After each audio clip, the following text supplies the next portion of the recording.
जादुई गुड़िया। रात का अंधेरा गहरा हो चुका था। पूरे घर में खुशी का समा था। मेहमान हंस रहे थे।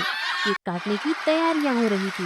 रोशनियों में दमकती जामनी लिबास पहने नीली आंखों वाली आलिया किसी परी से कम नहीं लग रही थी। आज इसकी 15वीं सालगिरह थी, मगर उसे क्या मालूम था कि ये दिन उसकी जिंदगी का सबसे भयानक दिन बनने वाला है। उसकी खाला, जो हमेशा उसकी खूबसूरती से जलती थी, आगे बढ़ी और मुस्कुराते हुए एक तोहफा दिया। ये गुड़िया मैंने खास तुम्हारे लिए मंगवाई है, बहुत नायाब और बहुत खास। आलिया ने खुशी खुशी गिफ्ट खोला और अंदर एक कदीम खस्ता हाल गुड़िया को देखा, जिसके लंबे काले बाल और उसकी आंखें खून की तरह सुर्ख थी। उसने फटे पुराने कपड़े पहन रखे थे। उस गुड़िया को देखकर आलिया को एक अजीब सा एहसास हुआ, जैसे वो उसे घूर रही हो। रात को जब आलिया अपने कमरे में आई तो उसने वो गुड़िया साइड टेबल पर रख दी और सोने की तैयारी करने लगी। जैसे ही उसने लाइट बंद की, कमरे में एक ठंडी लहर दौड़ गई।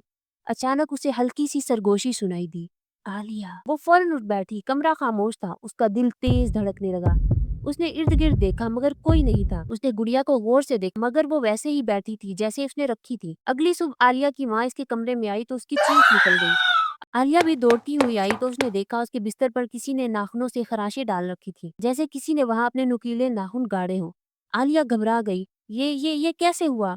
मगर सबने उसे कोई वहम समझा। अगली रात आलिया लेटी तो अचानक उसे महसूस हुआ कोई चीज उसके बिस्तर पर चल रही है। डर के मारे उसने धीरे से आंख खोली और उसकी सांसें रुक गई। गुड़िया उसके सीने पर बैठी थी।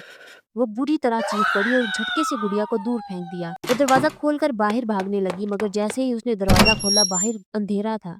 ऐसा गहरा अंधेरा जो कभी खत्म ना हो, जैसे उसका कमरा दुनिया से अलग हो चुका हो। फिर वही आवाज आई, तुम मुझसे जान नहीं छुड़ा सकती आलिया। अब की बार वो आवाज दरवाजे के पीछे से नहीं, बल्कि आलिया के कानों में सरगोशी कर रही थी। आलिया ने फैसला किया कि गुड़िया को खत्म कर देगी। वो उसे साथ लेकर जंगल में गई और एक गहरा गड्ढा खोदा और गुड़िया को दफन कर दिया। जैसे ही मिट्टी उस पर डाली, आलिया को लगा कोई चीज उसके पीछे खड़ी है। तो सीने में शराबूर आलिया ने पीछे मुड़कर देखा।